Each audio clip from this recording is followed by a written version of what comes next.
ada satu amalan yang bisa mengantarkan kita menjadi hamba-hamba yang dicintai oleh Allah Subhanahu wa taala. Lalu siapakah orang-orang yang dicintai oleh Allah Subhanahu wa taala yang ada di muka bumi ini? Maka jawaban yang paling sederhana yang ada di sekitar kita adalah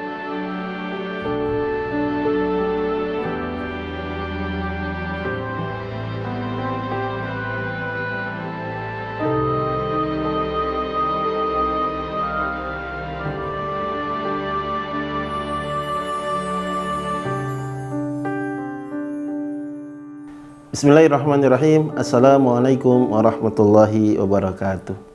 Hamdan wa syukranillah amma ba'du. Sahabat Al-Hilal yang dimuliakan Allah Subhanahu wa taala, tentu sangatlah wajar jika kita ingin menjadi orang-orang yang senantiasa dicintai oleh Allah Subhanahu wa taala. Karena betapa bahagianya, betapa beruntungnya orang-orang yang kemudian mendapatkan cinta Allah Subhanahu wa taala.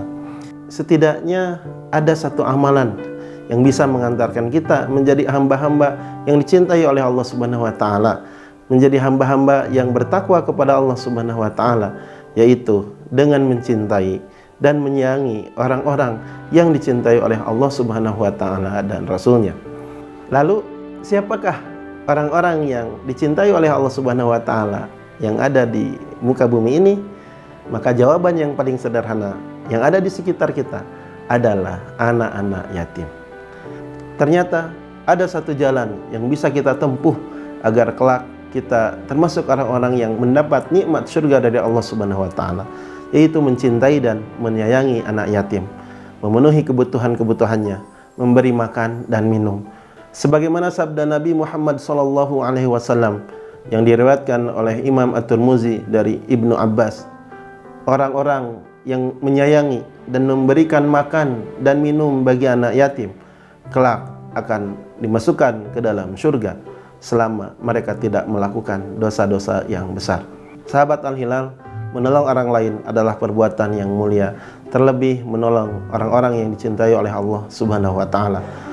Bagi siapapun di antara kita yang menolong, membantu kehidupan seorang anak yatim, maka sesungguhnya kita sedang mengundang datangnya pertolongan dari Allah Subhanahu wa taala. Keutamaan bagi mereka yang menyayangi dan menyantuni anak yatim adalah akan bersama Rasulullah sallallahu alaihi wasallam di surganya kelak. Mereka yang menyantuni anak yatim akan berada di surga seperti dekatnya dua jariku ini. Lalu Rasul merenggangkan kedua jari telunjuk dan jari tengahlah. Demikian Rasulullah menyampaikan keutamaan bagi orang-orang yang menyantuni anak yatim itu. Oleh karenanya, sahabat semuanya, di tengah kehidupan kita, di tengah segala aktivitas kita, marilah kita tetap mengingat saudara-saudara kita yang membutuhkan bantuan dan pertolongan. Wallahul muwaffiq ila aqwamit thoriq. Wassalamualaikum warahmatullahi wabarakatuh.